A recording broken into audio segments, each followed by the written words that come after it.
2024 সালই হবে বিরাট অনুষ্কার দ্বিতীয় সন্তান। জানা গিয়েছিল 8 বছর আগেই। বলেছিলেন কে? 15ই ফেব্রুয়ারি দ্বিতীয় সন্তানের জন্ম দিয়েছেন অনুষ্কা শর্মা। কন্যা ভামিকার পরে এবার পুত্র সন্তানের জন্ম দিয়েছেন বিরাট কোহলির স্ত্রী। বিরুষ্কা পুত্রের নাম দিয়েছেন আকায়। এই বছরই যে বিরাট ও অনুষ্কার দ্বিতীয় সন্তান হবে সেই কথা 8 বছর আগেই জানিয়েছিলেন এক জ্যোতিষী। ভবিষ্যৎবাণী মিলিয়ে দিয়েছেন তিনি। স্টার্স অ্যান্ড অ্যাস্ট্রোলজি নামে একটি ফেসবুক পেজে ভবিষ্যৎবাণী করেছেন সেই জ্যোতিষী।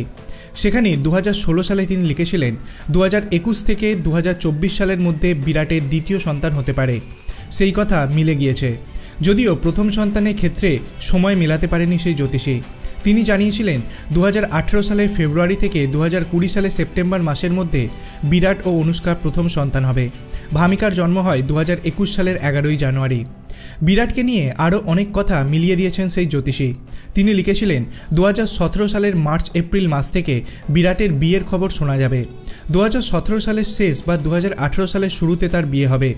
অনুষ্কার সঙ্গে 2017 সালের 11ই ডিসেম্বর বিয়ে হয় বিরাটের। জ্যোতিষী আরও জানিয়েছিলেন 2020 সালের সেপ্টেম্বর থেকে 2021 সালের সেপ্টেম্বর পর্যন্ত বিরাটের ব্যাটে খরা থাকবে। 2021 সালের সেপ্টেম্বর থেকে 2025 সাল পর্যন্ত সাফল্য পাবেন বিরাট। জ্যোতিষীর সেই কথাও মিলে গেছে। বিরাটের অবসরের দিনও জানিয়েছিলেন সেই জ্যোতিষী।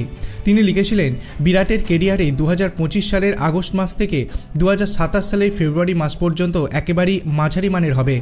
তারপরে ওর কেরিয়ার আবার ভালো হতে শুরু করবে। 2027 সালের শুরু থেকে বিরাটের ফর্ম ভালো হবে।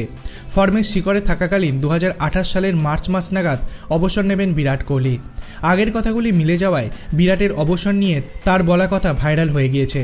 আপনার কি মনে হয় 2028 সালে কি বিরাট ক্রিকেট থেকে অবসর নেবেন? আপনার কি মনে হয়? আপনার অভিমত আপনি কমেন্ট সেকশনে জানাতে পারেন।